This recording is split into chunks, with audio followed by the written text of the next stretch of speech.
ketika setelah ada pembersihan dari beliau, saya justru semakin menyadari siapa diri saya. Gimana Setelah keluar dari perut saya itu keris gini, sobek ini saya. Dan itu di depan orang ramai, bukan di Itu dibuka gini berarti? Iya. Dipecah? Tidak, cuma dicubit beliau begini. Oh, terus ditarik ya? Tarik. Oh, Sobek, keluar darah. keluar darah. Berarti kayak jarum nancap ya? Kayak jangan, tapi dia keris. Oh, itu segini lebar. Oh, Tarik. catrik itu. Di depan Kecil. istri juga di depan orang banyak. Tarik. Perih juga. Tapi di plester, jangan dibuka selama 1 jam. 1 jam. 1 jam saya buka udah nggak ada. Nggak ada Nggak ada bekas.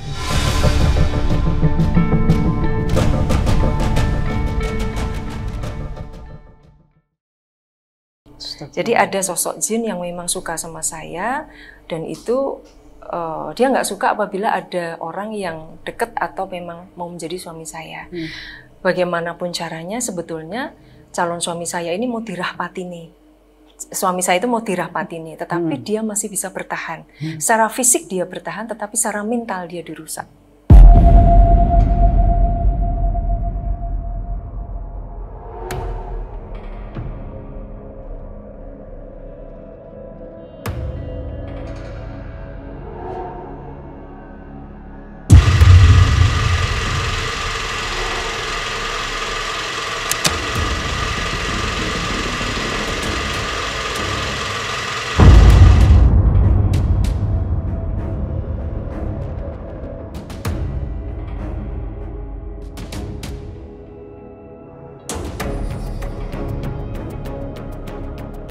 Nah ini mungkin kalau nge-recap sedikit ya Om ya. Kalau kemarin kan sama Budi Retno sempat membahas tentang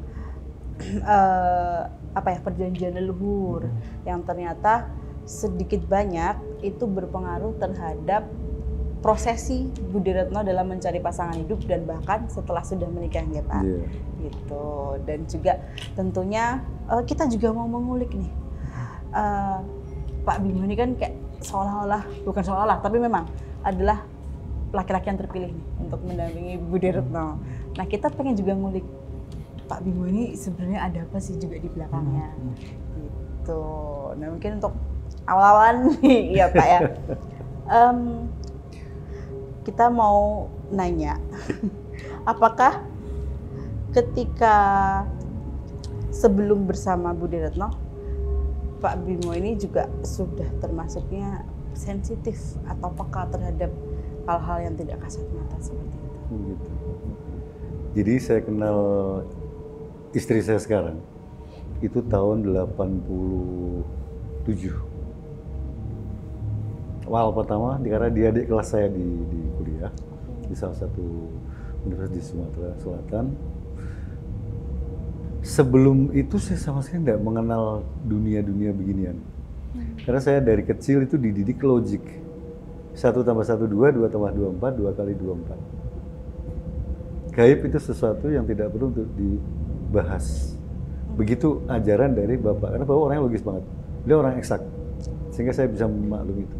Tapi ketika saya kuliah, kenal dengan mantan pacar saya ini, itu baru kok ada hal-hal yang mulai aneh.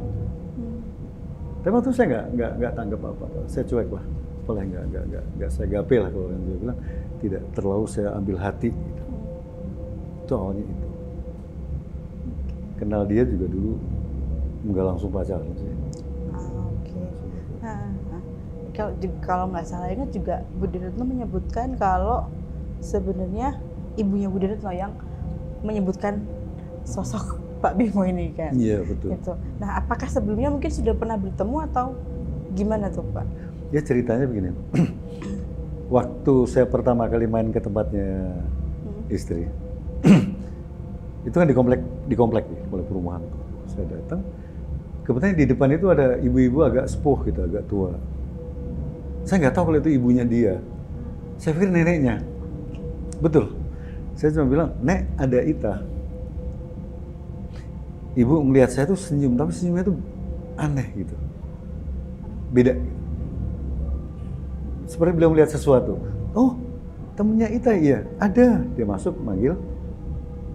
Ita keluar. Oh ya, ngobrol sebentar, saya nggak begitu ini, terus saya pulang.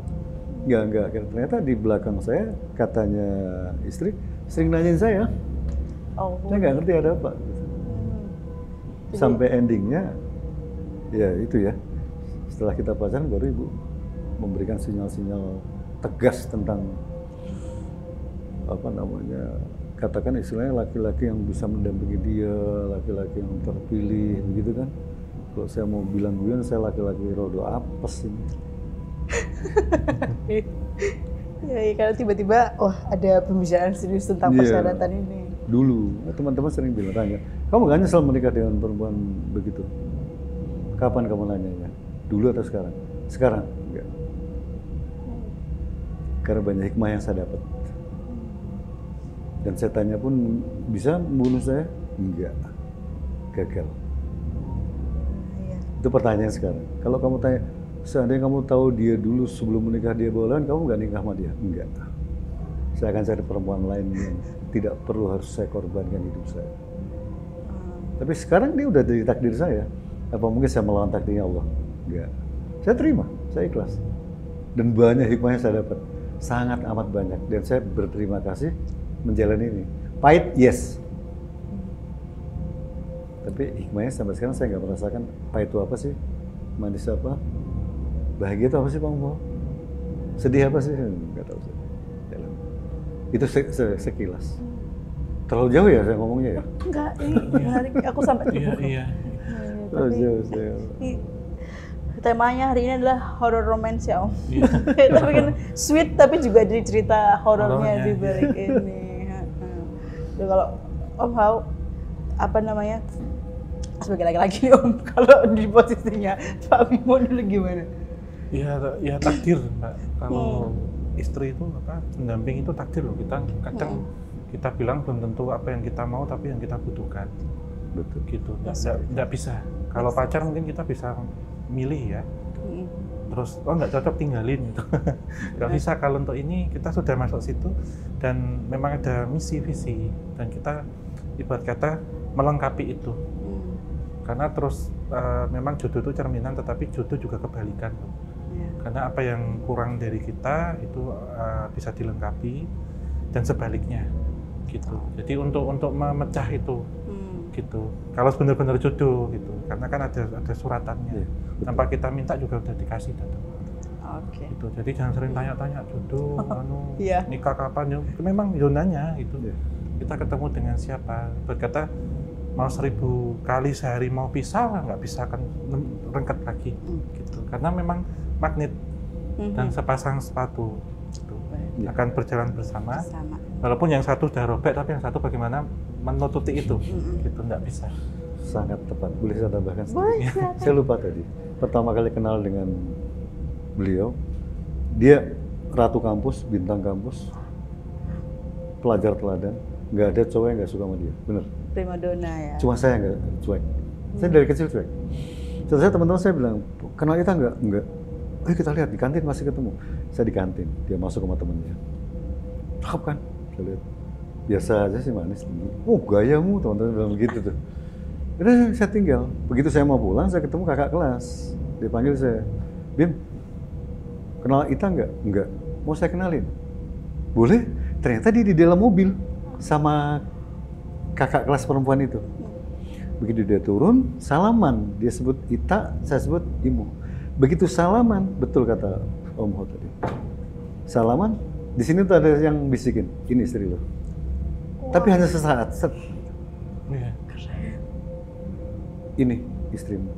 Di sini sedikit, sebentar, tapi jelas banget. Setelah saya lepas tangan, saya ngapain sih saya mikir begitu? Aku baru kenal juga baru. Terus berproses, sampai saya ditantang, ini nggak nembak dia? Ya, ini saya tembak dia. Saya nggak ditolak. Sebenarnya saya diterima, tapi dia sudah punya cowok. Iya. Dan digagalkan lagi oleh yang itu. Yang itu. Iya, setelah saya pindah ke Jogja, ketemu lagi, mulai diganti. Pikiran saya, konsentrasi saya kuliah, saya jadi kenal dunia-dunia yang indah-indah. Sehingga fokus saya untuk kuliah itu kan nggak ada. Jadi yang dibunuh dulu pikiran saya. Visi saya gitu kan udah nggak ada. Tapi kalau ini Pak, kan sebelumnya Pak Bima juga udah bilang kalau sebelum ini semua tuh tidak percaya dengan hal gaib dan bahkan kayak tidak terfikirkan mungkin ya. Nah, terus kemudian ketika mulai dekat dengan Budi Retno, ibunya Budi Retno mulai memberitahu tentang ibaratnya syarat nih, ini kalau menjadi pendamping anak saya nanti seperti ini. Terus kemudian mulai jenengan sendiri mulai merasa ada beberapa gangguan ya ketika kedekatan itu mulai berlanjut. Nah, di situ apakah kesadaran akan gangguan itu muncul karena jenengan sudah mulai mempercayai, atau mungkin kayak apa ya, karena sebenarnya belum percaya tapi karena sangat ekstrimnya gangguan itu jadi mulai kepikiran, oh apakah ini yang dinamakan gangguan gaib kayak gitu. Jadi begini Mbak Om, awalnya saya betul-betul tidak merasakan bahwa ini adalah gangguan dari si itu. Sama sekali. Saya sama sekali tidak memperdulikan itu. Justru orang lain yang heran melihat saya. Teman-teman SMA, teman. Kamu berubah banget sih. Ini bukan kamu. Kamu tuh pemuda berprestasi dari SMA, paskibraka nasional, partai kanan sudah segala macam. Jadi apa sih sekarang? Ngapain begini? Mereka yang kayaknya melihat saya yang heran. Saya lama-lama maksudnya berubah. Ada apa ini? Ada lama-lama saya berpikir pas di Jawa Timur tuh kebukanya. Belum menikah itu. Saya tidur di salah satu hotel. Ada acara di situ. Hotel di Tulungagung, kamar A1 di dekat sana. Saya masih ingat. Setiap saya kesana saya masih lihat kamarnya dan saya menangis. Itu titik balik saya dibukakan dan disadarkan. Saya antara mimpi dan tidak, saya naik gunung. Tapi merayap pakai dada. Tapi ini sebenarnya nggak boleh saya ceritakan sih. Tapi ya udah, ini untuk gambaran aja. Sampai di atas ada saljunya. Saya naik lagi, pas di tegungan paling atas, saya lihat ada kaki dua begini. Sangat bening. Saya lihat ke atas, dia pakai jubah putih, ada sinar dari belakang. Bayangkan, jubah putih ada sinarnya dari belakang, bagaimana silaunya itu.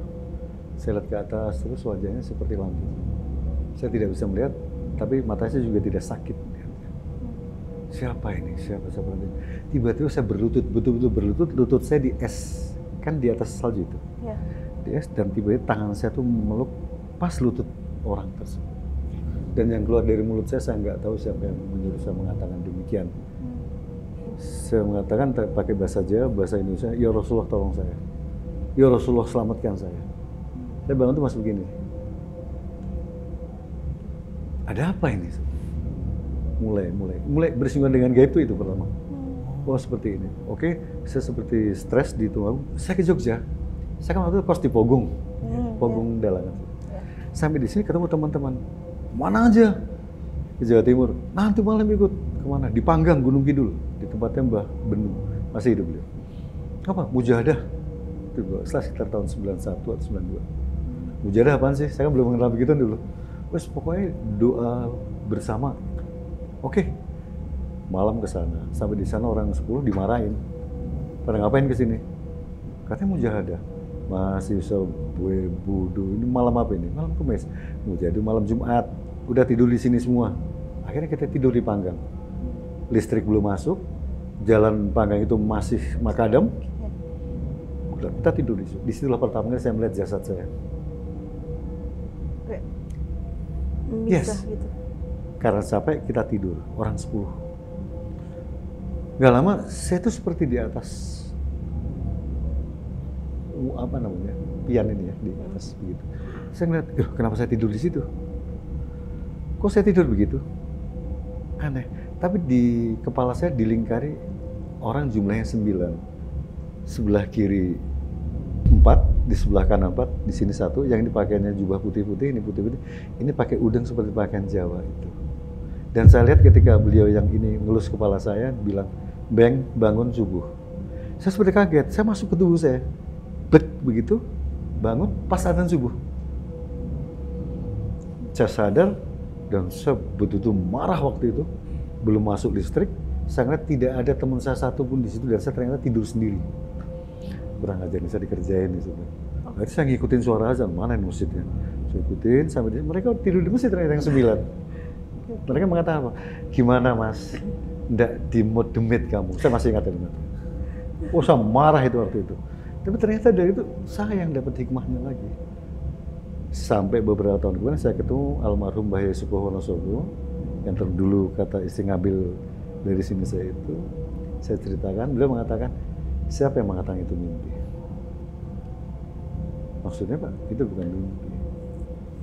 Memang beliau-beliau. Saya Pak, saya ya, manusia kotor seperti saya. Didatangkan beliau-beliau. Beliau agak berkaca-kaca. Di mata manusia mungkin begitu, tapi di mata Allah kan beda. Justru mungkin Allah senang sama kamu karena kamu sedikit kemunafikan. Munafik sih ada, cuma kamu lebih senang jujur. Nah, mulai dibuka. Ikut beliau akhirnya diajarin. Semua ilmu Jawa saya dibuka, termasuk yang nggak usah saya sebutin lah, yang saya pakai semua dibuang, diganti. Nah, di situ saya mulai mengenal lebih lekat gaib. Bahkan dulu kalau ada pasien pengambilan saya yang disuruh melihat. Seperti itu. Tapi belum terjawab tuh baulawian itu. Karena almarhum Bayi tidak pernah mau menyebut secara tegas bahwa dia baulawian. Karena wataknya beliau mikiro dewi. Nyari sendiri ya berarti ya. Pikir ketemu. Dia itu sedikit gambaran aja Mbak untuk itu. Kemudian mengenai yang ibunya mertua tadi, calon mertua, itu memang sering dekat sama saya. Setiap saya ke rumahnya mesti dimasakin yang enak-enak. Cepat itu. Di seluruh keluarga dia mungkin yang paling setuju ibunya. Yang lainnya nggak setuju. Saya menikah, saya punya weton yang sama dengan istri. Saya dinikahkan dengan weton yang sama dengan weton saya dan weton istri. Kalau orang Jawa itu mata ini Ketiganya jejer ya. ya, saya tahu mertua laki-laki. Saya tidak membenci beliau. Bahkan saya menikah pun dekat sama saya. Endingnya, saya mau bagaimana saya yang jadi korban daripada anaknya. Wajar, saya memaklumi. Oke lah, wajar kalau orang tua begitu daripada anaknya mendingan menantunya. Tapi saya dari dulu punya prinsip silahkan. Mau demit kayak mau ambil saya silahkan. Ruh saya punya Allah, sukma saya punya Allah. Kamu mau ngambil silahkan, tapi rebutan dulu sama yang punya. Berani, bisa ngalahin. Ya, waktu kemarin pulang dari podcast Hao, dia itu, Pak kata aku udah di stempel tuh, aku jatuhnya mati. Terus gimana ya Pak? Begitu. Ada stempel atau enggak bisa mati enggak? Mati. Terus kenapa tak? Baulawianmu 35 tahun kita menikah, dia berhasil bunuh kamu enggak? No. Dia berhasil bunuh bapak enggak? Enggak. Artinya apa? Probability kegagalannya dia gagal total. Gimana saktinya dia? Siapa yang sakti? Siapa Pak? Yang menggagalkan. Siapa? Allah SWT. Silakan. Jangan pernah takut. Makanya saya bilang, jangan sebut leluhurmu yang buat perjanjian itu leluhur. Sebutnya dengan sopan pendahulu. Karena itu nggak pantas disebut leluhur. Leluhur adalah orang yang luhur, yang untuk kemaslahatan, kemanfaatan anak keturunan. Apakah layak yang mengorbankan anak keturunan disebut leluhur? Tidak bagi saya. Tanpa mengurangi rasa hormat. Dan bagi saya, orang-orang seperti itu memang tidak pantas saya hormati. Untuk apa saya hormati? Jadi saya agak emosional, saya mohon, tapi karena memang saya udah terlalu jenuh menghadapi ini. Sampai endingnya ketemu lagi jawabannya. Silahkan. Terakhir tadi malam ada sedikit ritual di kantor. Insya Allah terbakar semua. Ya, jadi ini dari awal itu mungkin dari awal Pak Bimo tadi adalah perjalanan spiritualnya yang bisa kita bilang. Terus pada akhirnya sampai ke Pak Bimo juga sudah mulai yang apa berserah, tapi tidak pasrah, tetap yakin dan tapi tetap masih ada peristiwa-peristiwa gaib yang banyak Mbak, selalu diganggu. Saya mau dibunuh itu seberapa kali oleh Bapak. Bersama Ibu juga berapa kali. Pertama waktu saya melanjutkan pendidikan, besok tes hari Senin, malam Minggu saya tabrakan besar. Mobil hancur. Saya juga waktu itu nabrak kendaraan lain. Sampai saya malam itu tidak bisa belajar. Nggak bisa belajar, wah lulus kan, besok lulus kan. Tapi sekali lagi Allah berpihak kepada saya lulus. Ujian lagi, ujian masalah keuangan. Bayar ini piye iki? Bayar biayanya bagaimana? Tapi selalu ada. Cacian, cibiran, hinaan. Saya masih ingat dan itu saya jadikan lelucon. Ada seorang teman, dia sudah S2 ketika saya baru melanjutkan S1. Malu-maluin aja gini-gini dan segala. Saya cuma diam. Membalas adalah dengan membuktikan sebaliknya, itu prinsipnya. Akhirnya saya selesai S1, alhamdulillah cum laude, saya selesai S2 cum laude, dia belum selesai S2. Tapi dia kelihatannya nggak sadar itu urusan dia. Saya membalasnya demikian. Saya ditempatkan di Jawa Timur. Saya dulu waktu pacaran, dia di Palembang, saya di Jogja. Baru menikah, hari Minggu menikah, hari Senin dia dapat panggilan kerja di Jakarta, bayangkan. Kapan bulan madu? 3 bulan kemudian. Sekarang beliau di Jogja, saya di Kediri. Saya berpikir, oh ini menyelamatkan saya. Mungkin Baulayan biar tidak selalu mengganggu. Kalau terus kan ada jelasnya mungkin. Dia juga senang sama istri saya. Oke, tapi ini sih Om, karena dengan aku nggak tahu ya, maksudnya kalau secara kacamata metafisika juga dan menurut Om Hao, kebetulan kayak mungkin bukan kebetulan tapi kayak beruntun ketika sedang PDKT pun juga ada pisahan jarak, terus ketika sudah menikah pun juga ada pisahan jarak kayak gitu. Apakah itu memang pengaruh dari yang mengikuti Budi Retno atau memang gimana? Enggak, memang kalau itu lebih ke jalan hidup ya takdir. Ya, kalau saya lebih memang jalannya seperti itu karena kalau mungkin tidak ada di jalan yang seperti itu, mungkin seperti yang disampaikan ketemu terus itu baru memang gitu. Memang sudah profesinya begitu, jadi gimana ya, semesta dan Tuhan Yang Maha Kuasa memang sudah ngeklop kayak gitu. Jadi aman tapi memang sudah didesain ya gitu loh Mbak. Okay. Yang cocok ini seperti apa gitu. Ibaratnya kayak ini biar bisa berjalan tuh cara kerjanya seperti ini. Iya, karena biasanya tetap kayak gitu. Bisa kok mikir nih kalau hubungan jauh atau apa, kita ngambil sisi positifnya pasti ada loh. Kenapa kita dekat terus itu juga bisa gitu. Gitu. Yeah. Karena kenapa orang yang kuat pasti akan disandingkan. Jadi kita nggak bisa ngebandingin kita dengan pasangan lain atau orang lain tuh nggak bisa karena porsinya dan desainnya beda-beda. Misal kayak kendaraan ini untuk medan yang tinggi, kendaraan ini untuk daerah bersalju, untuk daerah bergurun, untuk yang off-road gitu, nggak bisa kalau sedan untuk itu semua kan nggak bisa.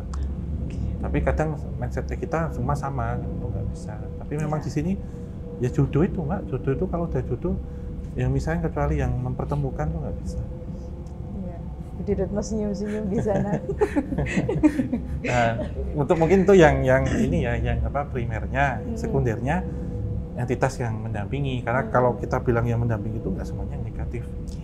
Ada sisi positif, yang dominan yang mana sih itu. Oke, nah Pak Bimo, ini kan sebenarnya ketika teman-teman Pak Bimo sendiri mengatakan kok berubah, kok nggak seperti ini, dan dari tayangan yang sebelumnya pun Budi Retno juga merasakan itu kalau dari Pak Bimo sendiri, sebenarnya saat itu apa sih yang dirasakan? Saya bukan diri saya. Tapi menyadari? Tidak. Saya merasa saya seperti yang dulu tetap. Tapi ternyata perilaku dan pola pikir saya, kemudian visi saya, justru yang bisa melihat perubahannya teman-teman, bukan saya. Saya seperti biasa. Tapi saya rasa kok saya lebih senang nonton film, kok saya lebih senang biliar. Saya jago dulu biliar. Kenapa tiba-tiba saya malas belajar? jarang kuliah. Padahal antara kosnya dengan kampus jalan kaki nggak sampai 2 menit. Kenapa? Cuma itu aja. Tapi saya enjoy dengan kegilaan saya waktu itu.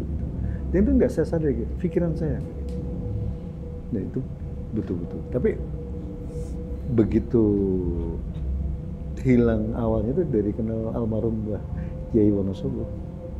Saya di rumah, ada ponakannya istri, dia udah ikut lama sama beliau. Dia lihat wajah saya, "Om, kok wajahnya belang?" Maksudnya separuh hitam, separuh merah. Saya langsung lari ke kamar ngaca. Saya udah emosi itu. Belang apaan sih? Gini bilang, "Gini Om, saya punya kiai bagus di Wonosobo." Dan saya kata, nggak percaya saya. Kiai, dukun, superman, bohong semua itu. Saya udah sampai Nusa Tenggara Barat, Nusa Tenggara Timur, nyari orang pintar, bohong. Ada satu kalimat yang membuat saya interest, jawaban telepon saya. Buktiin aja, saya paling suka itu. Oke, kapan? Besok pagi, jam 6 pagi saya berangkat. Lewat Magelang, Rabas itu, Kalianggrek, sampai. Kebetulan beliau pas lagi ngopi, lagi sarapan. Panggil, kenalkan Pak, ini Om saya. Begitu nyalain saya, beliau udah sepuh tapi ganteng gitu. Sih, namanya siapa? Bimo. Dia liatin.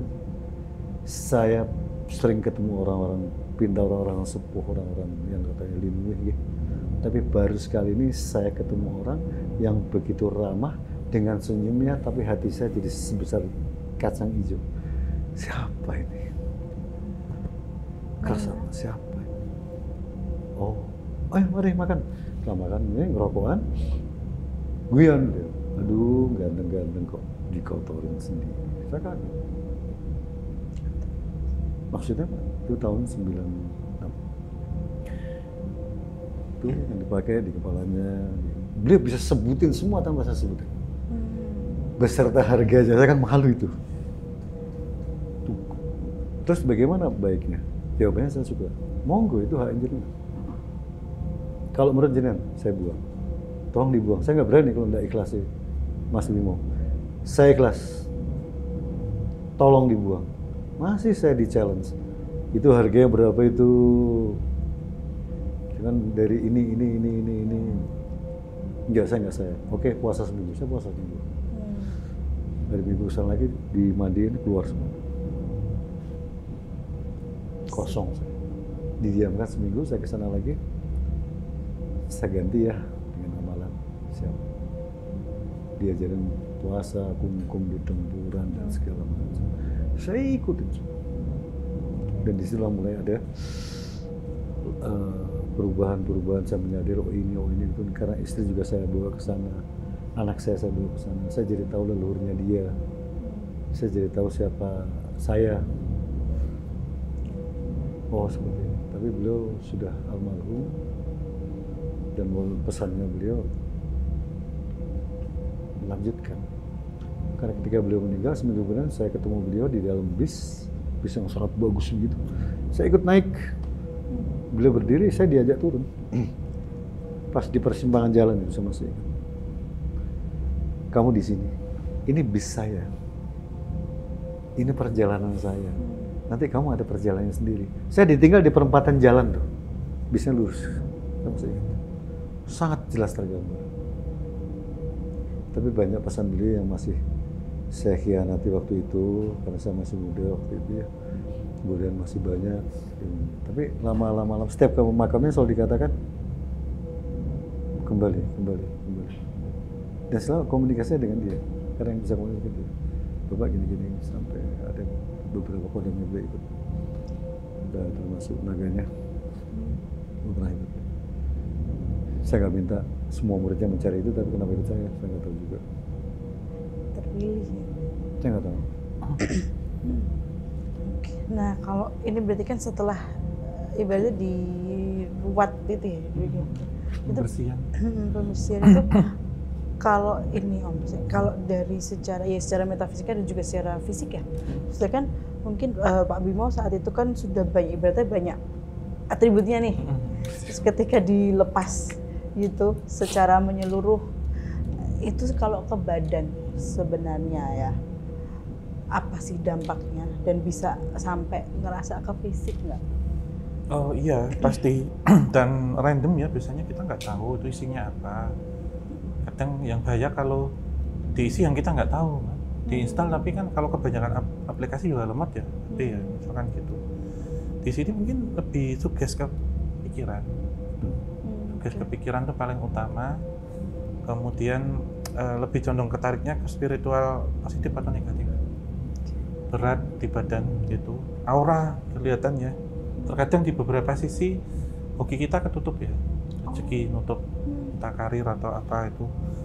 Terus juga terlalu berat itu juga nanti kaitannya sama aura tubuh itu.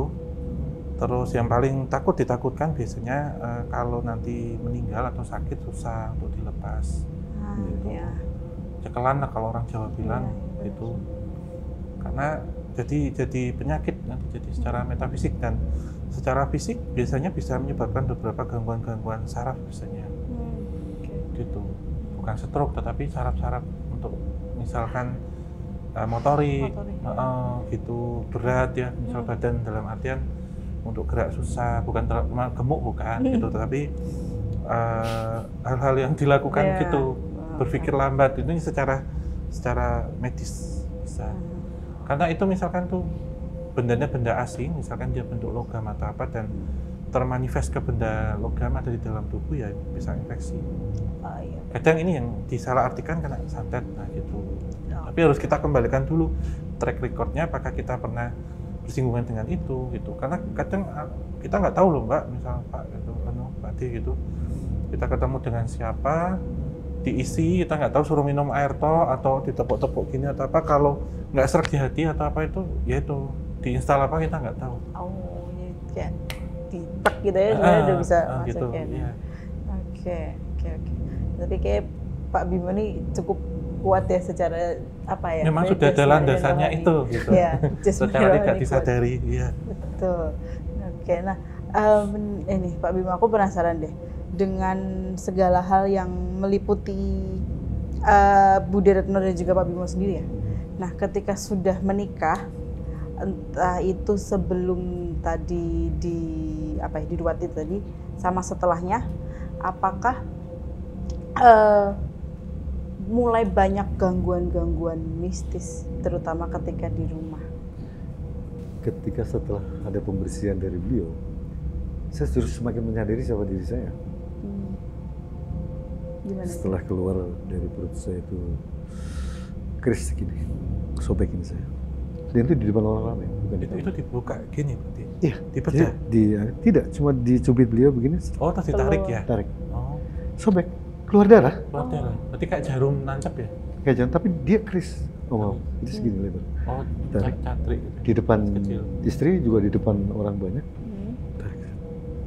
Perih juga, tapi di plester. Jangan dibuka selama 1 jam. 1 jam saya buka udah nggak ada bekas. Nggak ada bekas itu. Tapi saya ditunjukkan bentuk kerisnya. Ini salah satu. Alhamdulillah hingga masuk penjara cuma antara daging dan kulit. Saya masih ingat beliau mengatakan demikian. Masih diselamatkan saya. Saya diselamatkan. Alhamdulillah. Udah mulai itu. Ketika itu satu yang baru keluar ya, yang nyata itu. Mulai. Terus beliau mengatakan, gue pengen nerusin kuliahnya lagi, pengen. Yang mana nih? Beliau langsung mengatakan, hukum. Kenapa hukum? Gue tahu, air putih mengatakan demikian. Beliau kalau melihat sesuatu dari air putih, botol. Itu ketika dia semuanya, dia seperti PV.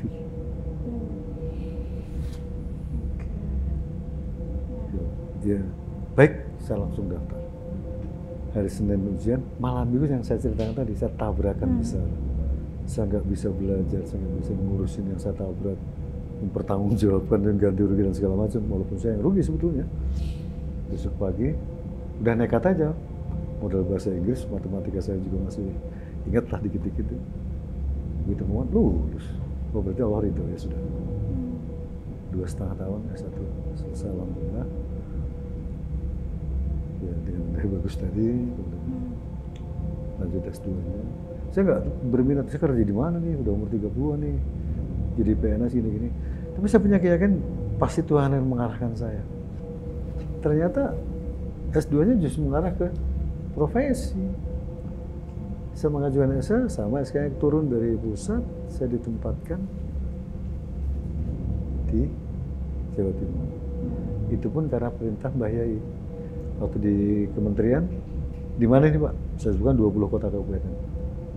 Ini. Saya pilih yang dekat Magelang. Keluar SK di Magelang, saya pamerkan. Alhamdulillah keluar. Dilihat senyum aja nggak, cuma begini. Ada apa? Ada yang nomor 1 kok milih yang nomor 3. Oh itu tadi urutan. Ya urutan. Ini terus maju. Baik, saya balikin lagi sekarang gitu.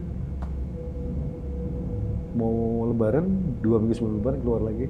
Sudah di tempat yang saya sekarang. Ketika buka kantor, selamatan, ibu saya datang dari Pekanbaru. Selamatan, begitu selamatan keluar, melihat pelang nama saya nangis. Kenapa Bu? Kok bahasa Jawa? Kok ya tumus doanya almarhum bapak? Maksudnya? Kamu sama adik-adikmu nggak akan pernah tahu. Orang ngomongnya cuma sama ibu. Kenapa? Bapakmu dulu tuh sangat ingin kamu tuh punya profesi seperti ini. Hah? Yang benar? Iya. Barokah doanya bapak. Dan itu yang memacu saya. Semua leluhur saya janjikan di makam mereka selama saya hidup dan Allah beri saya kesempatan minimal sehari sekali semua saya kirim Al-Fatihah dan saya sebut namanya satu persatu. Itu karena kenapa saya punya prinsip mungkin ini kebaikan mereka yang bisa saya balas hanya dengan ini. Tapi ternyata para leluhur katanya pada datang bahkan yang dari itu langsung ini. Oh diikuti leluhur saya nggak tahu. Kalau misalnya dampak mistisnya itu juga ke saya itu terlalu pahit untuk diceritakan. Yang ini tadi, berarti yang di dalam tubuh. Atau yang malah peristiwa sesudah. Setelahnya. Banyak peristiwa yang saya alami tentang ini yang saya alami. Betul-betul gangguan yang saya hampir menyerah waktu itu. Boleh diceritakan Pak? Jadi sampai kita berdua tuh punya pikiran kita bisa aja Bu ya. Sempat kepikiran gitu atau ada bisikan yang mengarah ke situ perpisahan? Kalau bisikan mungkin dia yang dibisikin. Bahkan ada dulu salah satu pini sepuh dari orang sepuh dari Jogja juga. Jadi menyarankan istrinya untuk cerai dengan saya. Kamu kalau lepas dari pergaulan harus cerai. Tapi dia punya keyakinan enggak.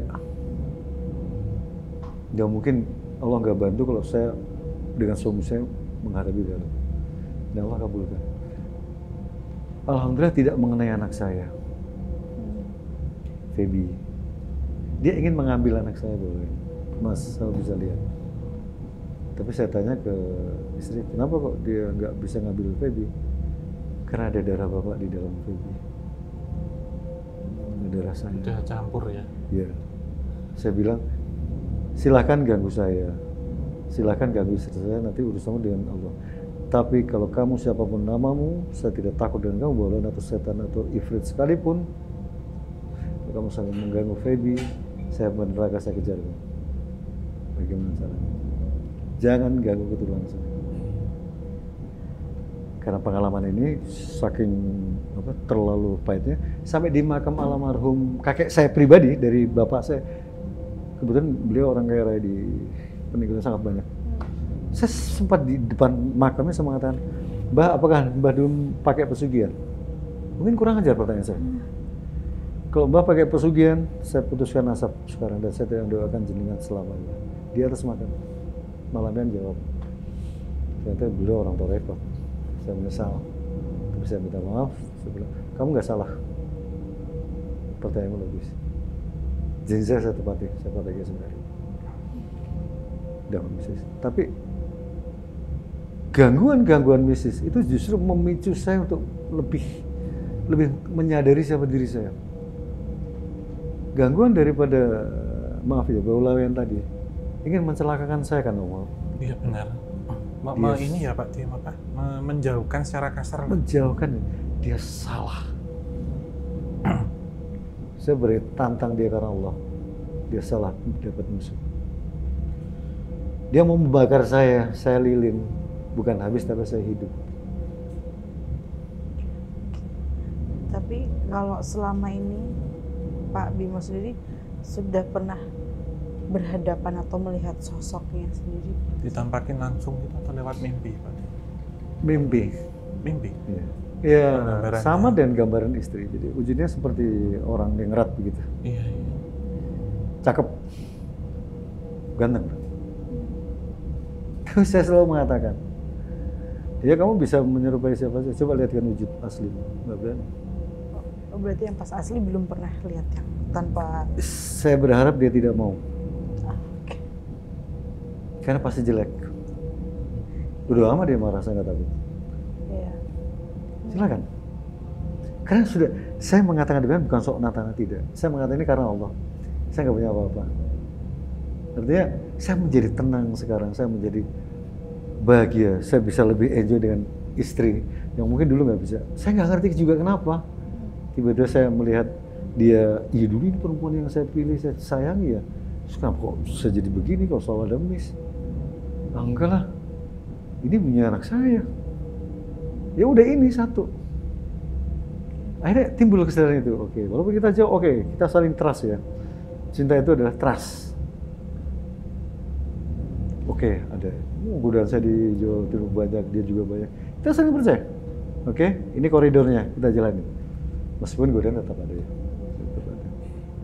Gaib, mistik, kantor saya diganggu dari tahun 2008 sampai hari ini. Nah, kalau di kantor gangguannya seperti apa? Pengap. Enggak. Dibikin Kayak penuh gitu? Ya, baru sejuk itu 5 tahun ini. Oh, berarti udah di AC tetap masih panas? 5 tahun ini teman-teman dari aliran kalau ke kantor, waduh beda. Kenapa?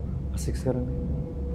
Dan terakhir alhamdulillah tadi malam yang paling ganas insya Allah terbakar. oh, sudah dibersihkan. Ya, salah satu teman kebetulan. Dan momennya kok pas saya mau kesini. Saya juga bilang kalau mau ketemu jenengan. Timingnya. Iya, iya. Iya. Nah, Pak Bimo tadi kan sempat menyebutkan juga bahwa gangguan ini menargetkan ke anaknya Pak Bimo. Ya. Nah, aku penasarannya adalah bagaimana Bapak mengetahui itu? Apakah memang gangguannya tuh sangat terlihat jelas sampai yang mengancam anak Bapak, atau dari mimpi atau bisikan yang bilang bahwa aku akan menarget anak? Gitu. Ada beberapa kali saya mimpi. Saya dengan Feby itu, anak saya itu dari bayi saya paling dekat. Dulu pembantu ada 2, dia dimandikan di ini, tetap saya mandi. Dia hanya di TTI berapa bulan? 3 ya? 3 bulan. Dia pakai susu formula. Saya. Ini dari kecil udah benar-benar dekat sama saya. Jadi kayak ada kontak batin. Beberapa saat kok dia pergi dengan orang, kayak digandeng dan sebagainya. Setelah terbuka bolehan, baru saya menyadari yang dulu mimpi itu. Oh, jangan itu. Itu sebagian dari nyawa saya. Kalau kamu bawa itu, bagaimana caranya kamu ketemu saya? Saya berkali-kali mengundang untuk diskusi, tapi dia nggak pernah datang. Oh lah ya. Datang sini sama saya. Apa mau? Salahnya istri saya apa? Yang buat perjanjian siapa? Leluhur enggak, pendahulu aja. Nggak pantas jadi leluhur. Dia hanya egois untuk jabatan dia, untuk tahtanya dia, untuk bodo amat. Sekarang di mana dia? Di mana? Dan saya mohon maaf dengan segala hormat.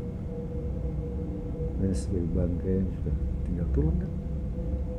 Di mana kejayaannya? Ditinggalkan. Kamu nggak berpikir logik seperti itu. Saya ingin ngomong gitu, kalau kamu bawa lewat, tagih sama yang buat perjanjian.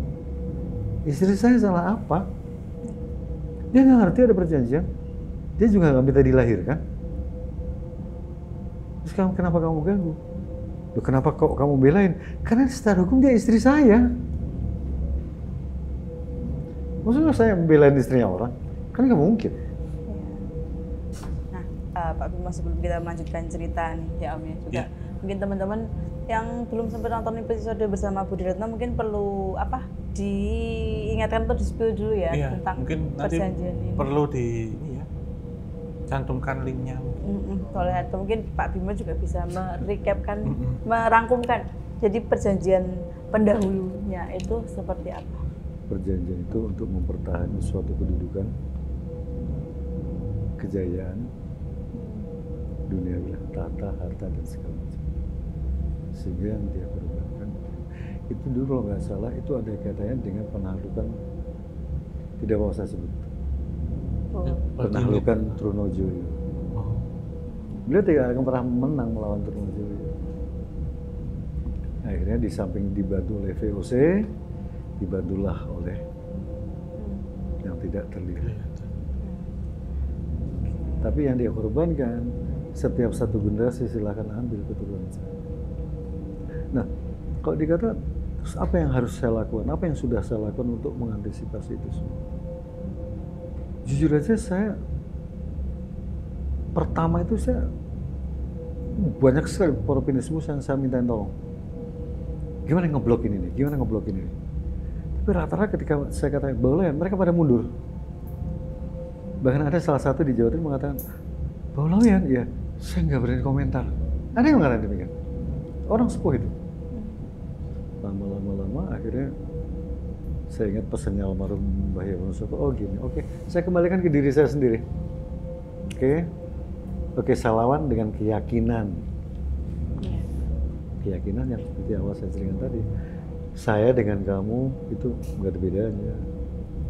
Seperti waktu saya menahan blorongnya teman, saya simpan di kantor satu malam. Kamu dengan saya nggak ada bedanya. Kamu nggak lebih mulia dari saya juga belum tentu lebih mulia dari kamu. Gini, lepas lagi. Jadi dengan berdasarkan keyakinan itu dia pasti takut. Ketika saya membawa Tuhan saya, monggo lah apa agamanya terserah. Yang penting yakin dengan namanya Tuhannya, nggak ada yang bisa ngalahin. Itu saya punya keyakinan itu. Karena hidup itu kan harus punya keyakinan ya, Bang. Benar. Hidup tanpa keyakinan buat apa? Mati aja. Ya. Harus punya keyakinan, harus punya visi, misi. Tapi bersyukur saya bersyukur. Apapun yang saya alami, saya syukurin. Antisipasi saya adalah berpasrah diri akhirnya. Tapi tentu saya nggak konyol lah, pasti ada kata-kata itu yang saya bacain tiap hari. Tapi tentu nggak mungkin saya sebutkan di sini. Yang ada peninggalan dari almarhum, diamalkan tiap hari, masih saya amalkan tiap hari. Jangan berbuat maksiat semaksimal mungkin saya hindari.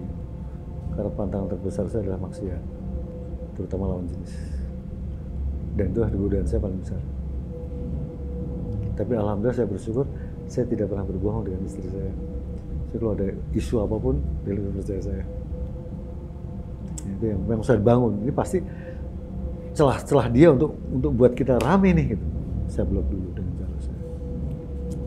Saya berharap mungkin nggak sih dia sadar kalau menurut Om Mau? Mungkin nggak? Mungkin. Setan itu sadar? Kalau sadar enggak? Enggak. Mungkin sadar dengan ini ya, ada perlawanan blok Iya. itu. Kan bagaimana gempur terus tuh Pak?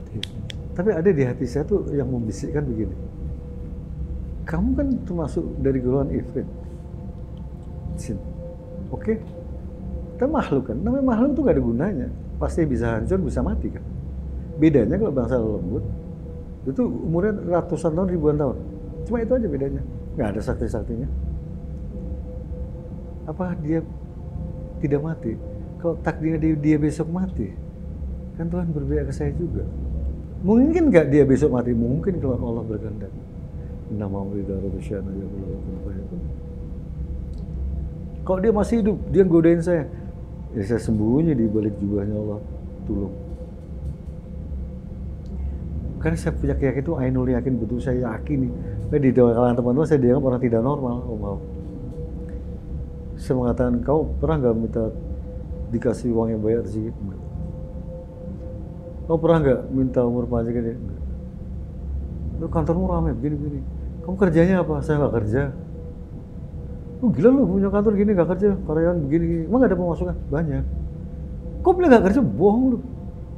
Karena aku udah bilang ke Allah 5 tahun yang lalu, saya minta tolong diberi hati yang ikhlas untuk memuji dan mengagungkan kebesaran nama-Mu. Engkau beri ilmu, pengetahuan, aku ikhtiar sebagai manusia, kerja. Tapi kerjaku ini aku niatin ibadah. Hasil dari kerjaanku itulah bonus ibadahku. Kalau kamu bertanya, Pak Bimo kerja? Enggak. Saya bilang ke Allah, beri hati yang istiqomah. Urusan dunia saya, istri saya, keluarga saya, tolong jangan ngurusin ya Allah ya. Karena selama ini saya ngurusin kacau. Tapi kalau engkau yang mengurusi, pasti beres. Dan itu terbukti. Ditambah istri saya bilang, Bapak semakin banyak kiriman Bapak ke aku, kan istri, pasti rezeki Bapak lebih banyak. Saya coba, ternyata benar. Itu hikmahnya. Hikmah dari kegagalan Mbak Lewat. Jadi kalau dia mengatakan dia hebat, dia sakti, dimasak nih Om. Makanya saya tadi kaitannya dengan Feby. Feby hati-hati, perbaiki agamamu, yakin. Kalau kamu Islam, kamu sholatlah, belajar ini, hafalkan surat ini. Jadi ketika kamu nanti mati, kamu tidak terlalu malu ketemu dengan nabimu, tidak terlalu malu ketemu dengan Tuhanmu. Itu saya tanamkan dari SD. Dari SD. Bahkan ketika di SD bilang, Bapak kalau aku mati masuk surga, aku pengen jadi tetangganya Ibu Fatimah Zahra di surga. Kelas 4 SD. Dari dia kelas 4 SD sampai detik ini nanti maghrib saya wiridan, pasti saya sebut itu. Dan saya minta izin ke Allah, minta izin ke Ibu Fatimah, minta izin ke Rasulullah. Anak saya namanya Feby. Ini. Saya berdoa kepada Allah, gara-gara gangguan bawaan mungkin ada rezeki saya yang terhambat. Atau dihambat ya Allah ya. Saya minta ridhomu ya Allah. Rezeki yang belum sampai ke saya atau istri saya selama saya hidup, tolong berikan semuanya untuk Feby dan anak keturunan. Dan saya minta ridhomu, tidak ada satupun anak keturunanku sampai kata yang kafir di hadapan. Enough. 2 kali saya bisa mempermalukan Bapak. Silakan. Mungkin dia marah dengar saya. Silakan marah. Saya nggak takut saya. Saya tidak nantang, tapi saya mengatakan demikian karena Allah. Nah, dari apa yang Pak Bimo sampaikan barusannya juga, aku menangkap bahwa Pak Bimo ini sangat ini, maksudnya benar-benar memang sudah kuat jasmani dan rohaninya, dan juga tetap masih mengusahakan untuk selalu menguatkan itu juga buat anak dan istri. Benar. Dan kalau bisa aku rangkumkan ya, apa yang sudah Pak Bimo lakukan untuk menghadapi situasi rumah tangga dan keluarga ini adalah dengan tetap utamanya adalah menguatkan iman dan juga ibadahnya, tapi juga tetap bukannya yang pasrah, tapi lebih ke berserah, yaitu dengan tetap mencari atau menghubungi orang-orang yang ikhtiar ya, yang dirasa bisa membantu dengan cara yang ke arah lebih baik juga. Jadi lantaran ya. Ya betul. Nah, ini Om Hong. Ya. Jadi ini pertanyaan penutup ya, aku mau lempar ke Om Hong. Kalau dari yang Pak Bimo sudah sampaikan, sebenarnya dari perjanjian pendahulu atau leluhur sendiri ya, terutama untuk yang konteks baulawean itu, apakah memang ada probabilitas itu semua bisa dipatahkan dengan adanya perlawanan dari manusia, entah itu bentuknya apapun? Dan kalau Om Hong sendiri melihat kondisi dan juga apa yang sudah dilakukan Pak Bimo selama itu seperti apa? Iya, tentunya kalau soal dipatahkan itu tergantung kita, ikhtiar dan anunya sejauh mana gitu, termasuk kita bertawakal tentang hal itu ya. Selama bukan asli dan menyanggupi itu, kan berkata menjadi pembawa ya. Misal kita dikasih warisan tanah itu, kita nggak mau kan bisa, nggak akan ngolah atau nggak akan ngejual itu. Yang terjadi di sini sebenarnya. Kalau kemudian itu diteruskan, dikelola, ada perjanjian lagi, mama berkata bisa neruskan ke berikutnya, gitu. Jadi diputus dengan kembali lagi ke kita bagaimana proteksinya. Dan apakah kalau kita sebut pendahulu atau leluhur itu kan banyak cabang kalau kita lihat di pohon silsilah, nggak akan semuanya itu satu arah. Bisa jadi ini kan menjadi satu rapat keluarga besar. Bisa jadi kita sebutnya tadi kalau leluhur atau pendahulunya yang negatif ini akan diblok oleh leluhur yang lain.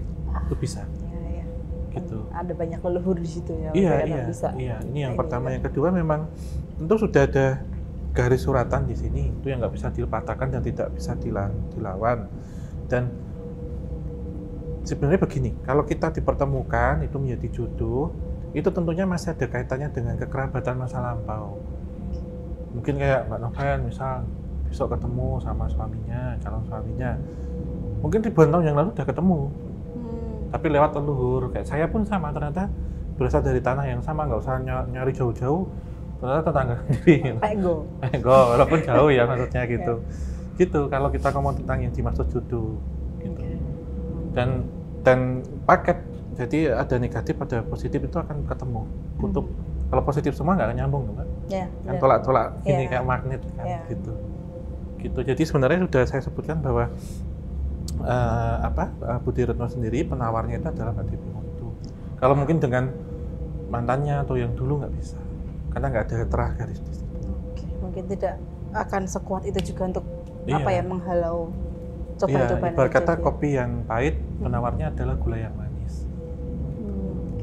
Jadi bisa dinikmati minumannya. Betul. Ya. Boleh kalau penyuka kopi pahit ya beda cerita. Iya. Ya berarti bisa memang berarti bisa disimpulkan ya bahwa Budi Retno dan Pak Bimo ini berarti sudah tertulis bahwa memang takdirnya harus bertemu dan bersama dan melalui ini semua. Iya, berkata kan misal ini kok fotonya nggak cocok, arahnya gini-gini, mau nyomplang apapun kalau udah jodoh nggak bisa dilawan. Betul. Kalaupun sama, dari suku sama, agama sama, keluarga sama, fotonya beda, kalau nggak jodoh juga nggak bisa dipaksain. Jadi foto kan hanya buat referensi saja, kasarannya gitu. Dari sini kan belajar itu. Iya, benar. Iya. Ya, betul sekali. Nah, ini udah kita akhiri untuk episode kali ini ya Om ya. Mungkin dari Pak Bimo ada yang pengen disampaikan untuk teman-teman di luar sana? Atau yang mengalami kejadian serupa mungkin Pak. Iya. Untuk teman-teman, saudara-saudara yang di luar sana yang mungkin mengalami hal seperti saya, nggak usah takut. Artinya ketika panjenengan semua punya keyakinan, pegang keyakinan itu. Betul kata Om tadi bahwa segala sesuatu itu sudah ditetapkan, kita tinggal menjalani. Jalani saja. Tapi juga dengan ikhtiar. Pasrahkan segala sesuatu dengan yang memiliki hidup, yang memiliki mati. Toh kita lahir nggak tahu caranya kan? Kita di dalam perut ibu kita nggak tahu cara bernafas bagaimana. Kita lahir nggak tahu caranya gede, caranya cari penghasilan, caranya cari kerjaan, nggak ngerti. Mati juga nggak ngerti caranya. Jadi ketika kita berpegang teguh pada Tuhan kita, tidak ada yang bisa mengalahkan. Bukan kita yang hebat, tapi backing kita yang tidak terkalahkan. Alhamdulillah saya bersyukur, puji Tuhan, semua di keluarga sudah clear. Dari faktor keuangan, faktor pekerjaan, sudah no problem. Sehingga pahit-pahitnya masalah itu kalau dikenang sekarang menjadi suatu kenangan indah yang membuat saya bisa tersenyum.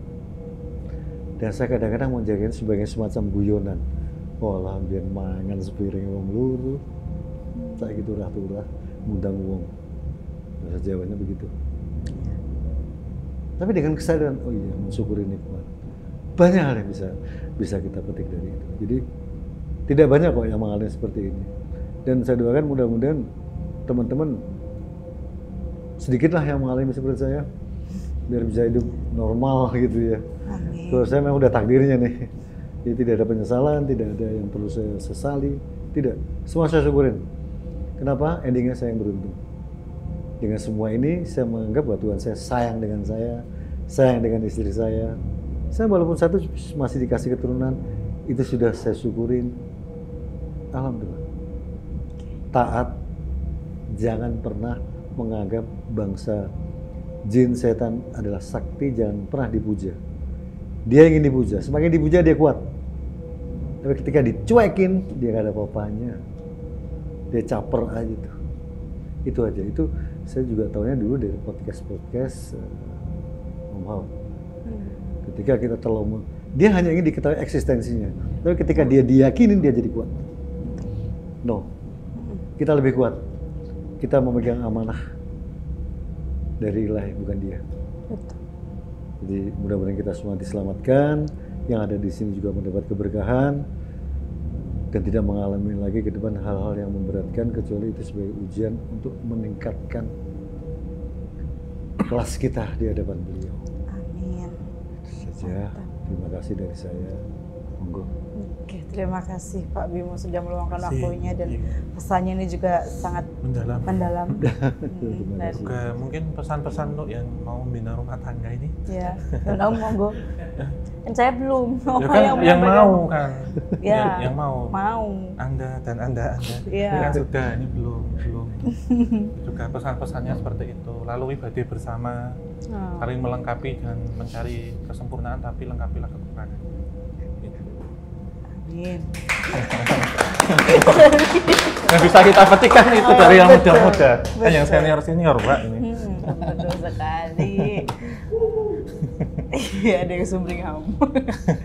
Oke, Om Hao, kalau gitu bisa ditutup. Ya, kita tutup ya. Ini terima kasih untuk Sobat Jasa Nikah yang sudah menyaksikan dari awal hingga akhir, dan tetap dukung podcast Opsan, dan juga ada Kliwonan, kita tayang 2 kali, kemudian juga tim KTJ Betul sekali. Negara, dan juga channelnya Budi Retno.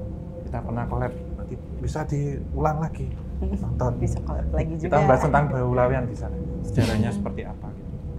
Ini kita akhiri ya, kita tutup. Akhir kata, wabillahi taufiq wal hidayah. Wassalamualaikum warahmatullahi wabarakatuh. Mugi tansah pinaringan rahayu, sakuntum adi.